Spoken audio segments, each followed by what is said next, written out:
ఎప్పుడన్నా అసలు వచ్చిందా ఇట్లా దసరా అనేది ఎప్పుడు గాంధీ జయంతి సెకండ్ టైం ఇది ఇంతకుముందు ఒకసారి వచ్చింది 2 అక్టోబర్ టు దసరా 2 కలిపి వచ్చినాయి. ఎట్లా సెలబ్రేట్ చేస్తారు మరి అప్పుడు?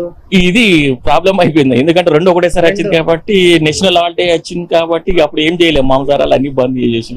ఈసారి కూడా మాకు కూడా బాధాకరం బిజినెస్ ఉంది కాబట్టి. అంటే మేకలు కోయడం, నాన్ వెజ్ అట్లా ఉండేనా అప్పుడు? ఎట్లా చేసారు అప్పుడు అన్ని 2 అక్టోబర్ వచ్చిన రోజు, గాంధీ జయంతి వచ్చిన రోజు ఏం లేవు కదా, అప్పుడు ఈ వయసులు బంద్ ఉండే, ఐవీసులో బంద్ ఉండే. ఈసారి అదే కలిసి వచ్చింది. ఇప్పుడు దగ్గర 10 సంవత్సరాల కిందనే మళ్ళీ వచ్చిందంటే ఇప్పుడు వచ్చింది మళ్ళీ. అంతే. ఏమంటారు మందు పిల్లలు అంటే ఈ రోజు మొత్తం స్టోర్ చేసుకుంటున్నారు కదా మందు? అసలు ఈ రోజు తీసుకపోయి ఇప్పుడు ఇంట్లో చుట్టాలు వస్తారు, బావలు అక్కలు అందరు కావాలి కాబట్టి ఈ రోజు మందు తీసుకపోయి పెట్టుకుంటున్నారు. మటన్ దానిపైన కూడా అంటే మటన్ మనం చెప్పలేదు, మన దానికైతే ఇంకా రేపు వయసు బంద్ ఉన్నదంటే అయ్యో రేపు ఎటు వెళ్ళి ఏం కావాల్సి వస్తుంది అని చెప్పేసి ఉన్న దగ్గర ఈ రోజు తీసుకపోయి పెట్టుకునేది బెటర్ అని చెప్పేసి. అంటే కొనుక్కుంటున్నారు, ఎక్కువ కొంటున్నారు, తీసుకెళ్తారు. ఒక బీరు అయితే 2 బీర్లు తీసుకుంటారు, అంతే స్టోర్ చేసుకుంటారు. మళ్ళీ రిటర్న్ తిరగలేరు కాబట్టి ఈ రోజు చాలు కాబట్టి రాత్రి 10 గంటల దాకా షాప్ ఓపెన్ ఉంటుంది.